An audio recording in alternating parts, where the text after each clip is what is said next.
guys!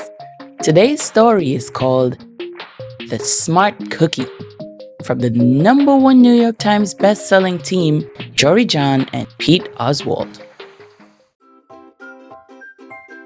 Greetings! I'm a cookie. I live in a bakery on a street corner near a river.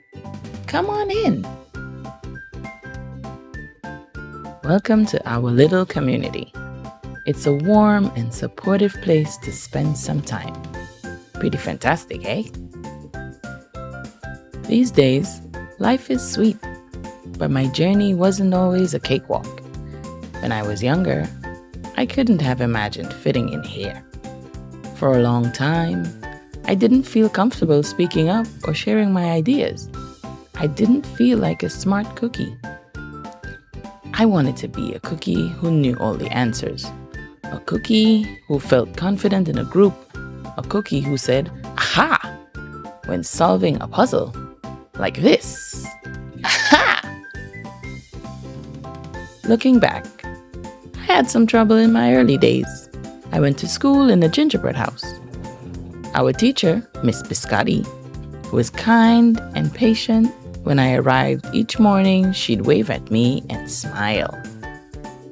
But I didn't get the best grades. And I never raised my hand because I couldn't think of the answers as fast as the others. And I was the last to finish most tests. It wasn't because I didn't care.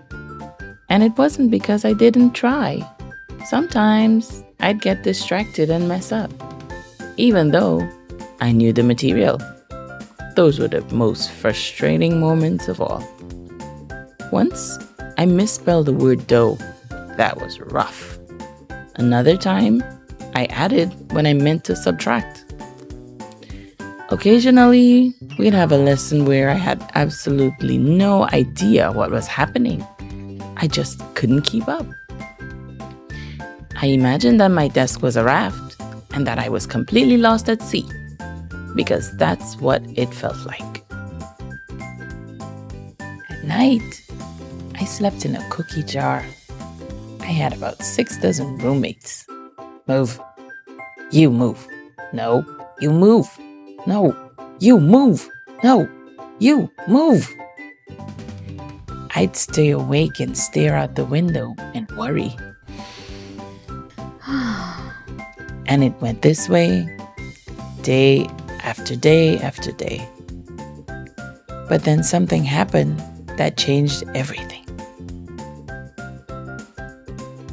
It all started with a homework assignment. Miss Biscotti requested our attention one afternoon. "Tonight, I would like you to create something completely original," she announced. "It can be anything you want. Please bring it to class tomorrow." That was it. There were no further instructions. Miss Biscotti winked at me as I gathered my belongings. I felt like I had 1,000,000 butterflies in my stomach. Create anything? Something original? Due tomorrow? When I got home, I immediately went to work. At first, I tried a cooking project.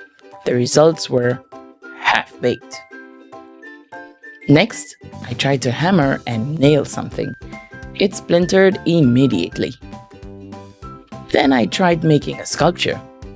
It was a complete bust. I wondered if I was about to fail yet another assignment. I was stuck.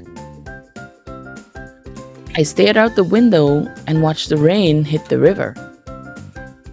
There was something mesmerizing about the water.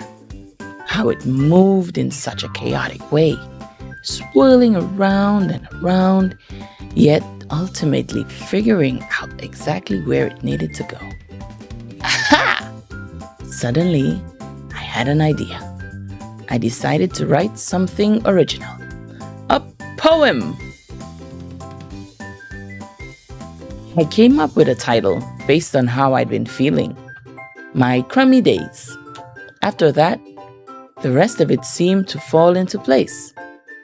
I wrote, and I wrote, I lost track of time. An hour went by in a flash. Aha! I said when I was finished.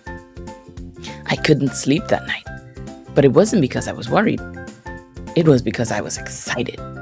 I felt like I had really accomplished something. It felt smart. The following day, Miss Biscotti asked for volunteers to share what we'd created. One kid showed off his original frosting art.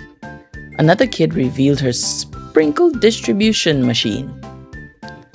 It was neat seeing how everyone was good at such different things. Finally, Miss Biscotti turned to me. "Would you like to share anything?" she asked. I gulped. I thought I'd probably crumble under the pressure. But I made my way to the front of the classroom. I noticed my hands were shaking. My mouth went dry.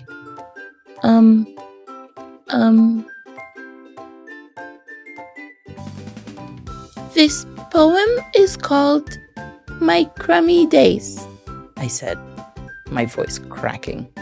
And then I read it aloud. As I spoke, I noticed some kids nodding at certain lines. Other kids laughed at parts that were supposed to be funny.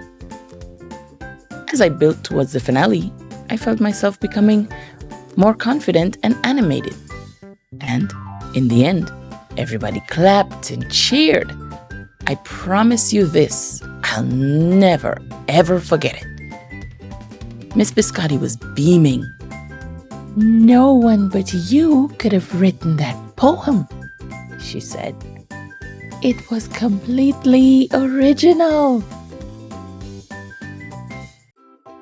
I had done it. I'd created something and shared it with the world. Well, my world at least. The rest of the day was a blur. By recess, I was already planning my next poem. I would call it My Sweet Morning. Aha! I thought when I came up with the title.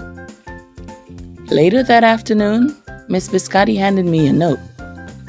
It said that I should keep on writing no matter what. That meant so much to me.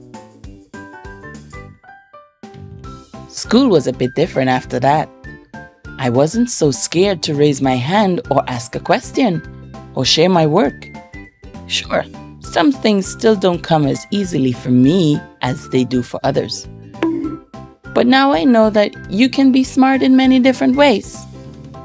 You don't have to have the answers to every question or suddenly be great at everything all at once.